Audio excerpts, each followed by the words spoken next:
And here we are once again with the Honda Civic 2000 model, but this time it's a VTi, not an SIR.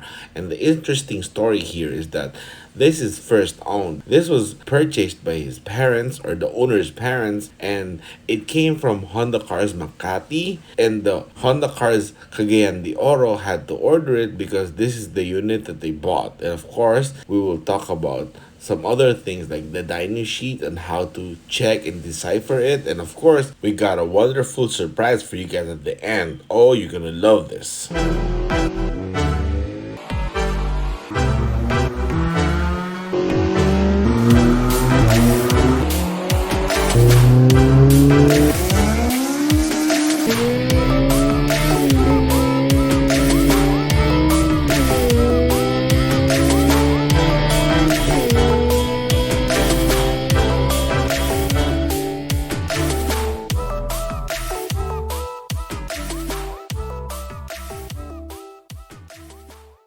Alright, the story of this VTi is that the folks of the owner or the owner's parents bought this in 2000, and Cagayan de Oro Honda dealer ordered this from Honda Cars Makati because they're actually from Butuan City.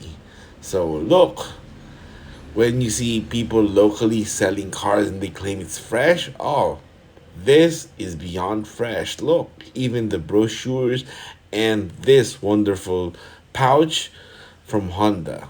That's nice. I've never seen this actually. And the owner did say they acquired this in April 2000. And when he checked, delivery was April 3, year 2000. So, hey, that's pretty cool. They still have it and he still takes care of it. That's awesome. Now, these pictures are from 2016 up to 2017, as the owner said. And this is the picture of their garage when they got the SUV. This way, the VTi became exclusively his. So that's pretty cool. And is the other angle of their garage. Yep, it's all cozy and all that. So it's good and safe. And this in Butuan City, he says this is their provincial car wash. It's not so bad. It actually looks like from the city, you know. And this, by the owner's words, regardless of our plans on the paint, the cats have their own plans. And a few years ago, the owner was assigned for work in Thailand or somewhere in Thailand. So the car, the VTi, was just parked resting at home or at their home. Of course, whenever he's here, look, it gets to the car wash, freshened up, and hey, look, it they uses it properly. Look, it's at the ship, at the port, going to a different place, and you can see here. What's better is look at the radio. That's a cassette tape, and it says Honda. That's original, yo. Awesome. And here's the actual history from the owner himself. The unit came from Honda Cars Makati. That's why he says the booklet and the leather, it has a leather jacket. Oh man, that's so cool. And the Honda Cars Cagayan de Oro arranged to ship it, yo. So they got to them at April 3. So that's April 2000. That's 22 years and 4 months from today. Crazy. And because the all owner mentioned something, I would like to talk about this. This is a Red Horse beer. This is one of the good beers or the strong beers that in our country. I like it.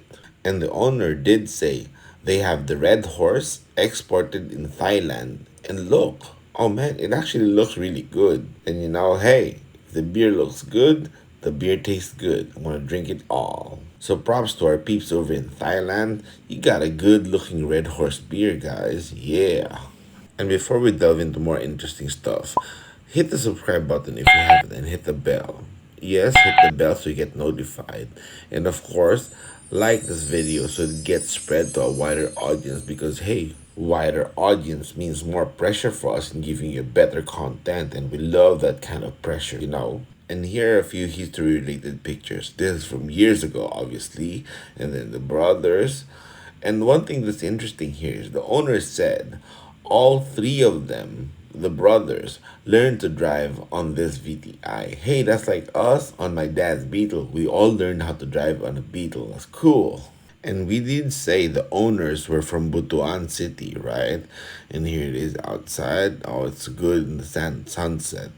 And here, look, they packed the car and decided to travel it all the way here to Manila via Roro. And Roro is called roll in, roll out via ship. So people here call it Roro. And look, three plastic trays of the 50-liter size, and that's a freaking road bike. Look, by the backseat, that's a road bike. And that's a stand up desk and all that. And plus, the trunk is also full.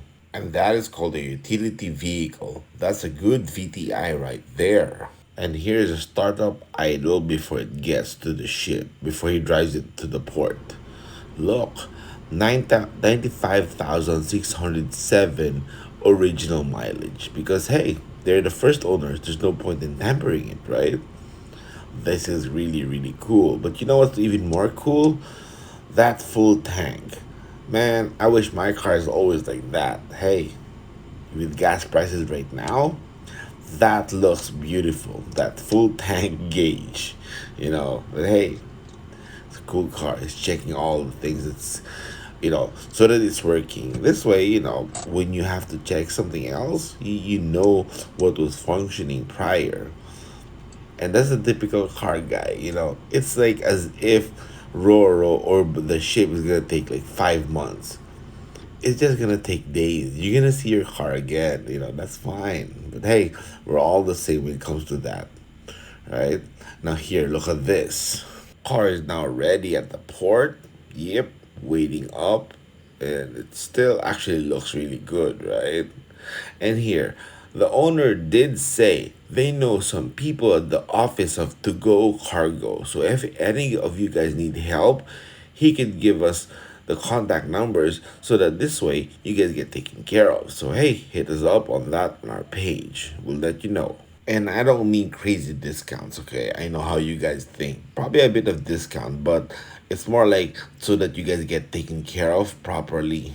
And of course, the dog sniffer trying to check for bombs. That's Snoop, he busy working. And yes, it's still waiting on the port for like I think on for the evening for it to roll in, here, yeah. Now it's ready. You know what? Huge ships like this kind of scares me. I don't know why. I don't know what that's called, but hey, even for planes, I love planes, but if they're big enough and I'm next to it, it scares me. Now it's waiting to get to here. NCR, National Capital Region, Manila, in Antipolo, because we're here, right? So while it's traveling, let's look at this. Look, the pouch, the Honda Cars Makati. Oh man, I've never seen this, and if I have, I would like try to buy it. It's pretty cool. The warranty booklet from the dealership, and look, oh man, this is a truly first owned complete car, right? And here you can see all the writings inside. Yeah, Spadek, yo. And here, this Villacorta, their surname, of course. And look, periodic maintenance service record, PMS record. That's crazy cool. So people claim Casa maintained. This has proof. And the main story here is that we'll actually rebuild the engine for this car. And it's a bone stock Civic, so it's a perfect candidate for a rebuild or refresh. And this passes, if you remember on my old video, this is one of the candidates for the series that I plan to make or do because this has a stock header, stock ECU, stock everything, including the airbox. So it's gonna be freaking interesting, right? So the goal here is actually to do a series, but let's talk about this for now. The VTI locally is unlike the D16Y8 in the US that has a proper VTEC intake lobe. The local one is actually just like a D16Y5 in Australia, which is like a roller and, basically it's just pure economy. And this is what it says. 127 HP, and 107 torque. And this is at the crank. So in general, I've realized locally it was around 17% driveline loss. So when you compute this, is 127 HP, 17% is this. 105.41 wheel horsepower, and that's when it's brand new. So when you think about it, maybe it's just 97 or 98 wheel horsepower. Now, let me talk about dyno sheets for a moment here.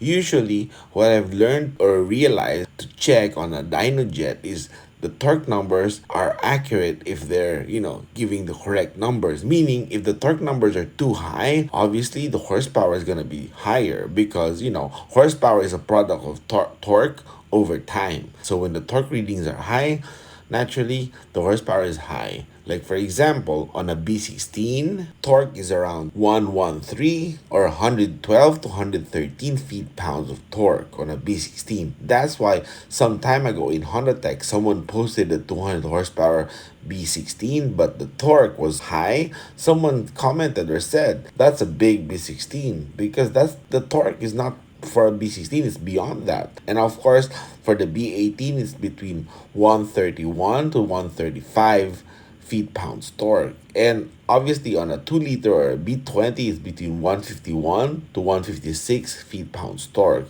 And look at this, the B16 that Bong built, 183 wheel horsepower and 113 feet-pounds torque. So this is correct, right?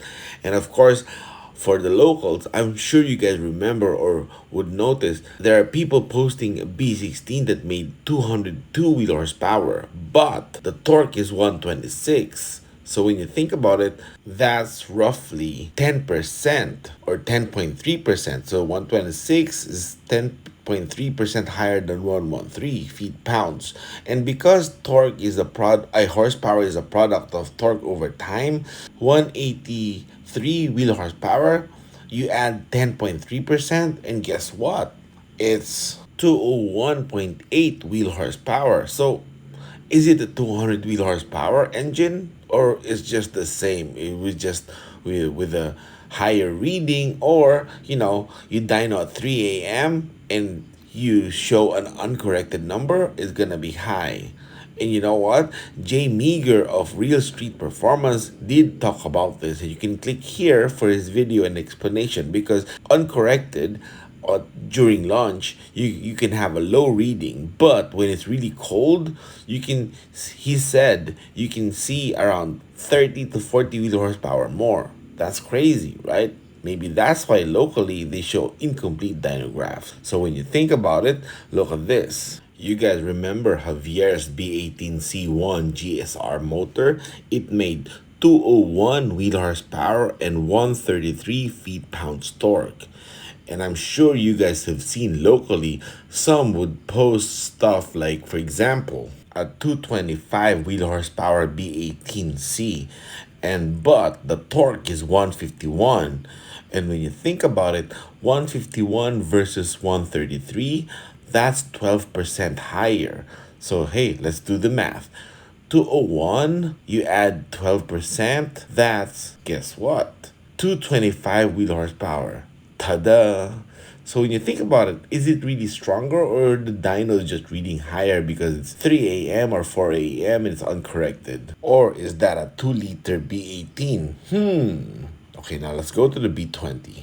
Here's one we did, an SIR that's a B20 that rocks a 1-up pistons, and it made 224 wheel horsepower and 152 feet-pounds torque. And again, we see people post 240 plus wheel horsepower. However, their torque is like 166, and 166 is actually 8% higher than 252 or than 152 feet-pounds torque. So again, let's do the math. 224 wheel horsepower, increase it by 8%, you get this. 243 wheel horsepower. So when you think about it, you don't owe them your all. Because when you think about it, especially when they show an incomplete graph, how would you know, right? But we got a description. We got a link in the description below. You gotta check Jay Meager of Real Street Performance because he explains a lot better the calibration and the differences, and of course the uncorrected versus corrected numbers. Maybe that's why Jasper ECU Later's EF, the one that makes 225 wheel horsepower, runs 12 fives. Maybe the 240 wheel horsepower is just for Facebook fame. Yep. So now let's go back to this wonderful VTi 2000 model, SIR body. It has a stock PH16A engine, stock exhaust, even a stock airbox, and the rubber intake. So what we plan to do is base run this car before we even start rebuilding it. And then once we finish rebuilding it and making sure everything is running good, we do another base run to see the power differences between a fresh brand new engine and an old worn out engine with a 95,000 mileage. This way we see the difference of a healthy engine. Eventually the owner might get a rechippable ECU, and of course we're going to tune it, and once we get to tune it, hey, we're going to do another base run just for you guys. So comment down below whatever things that you want to check or you want us to check when we're doing the rebuild, because this is going to be a series in the near future. So hey, keep the comments going, so we'll take care of you guys and let you guys know everything that you need to see or check. And I know that series is going to be wonderful for you guys because I don't think we've ever seen a dyno comparison between a current status engine versus a fully rebuilt finished engine, and be able to see on the same Dynojet the difference, right? So comment down below your suggestions and requests because you gotta subscribe to be updated.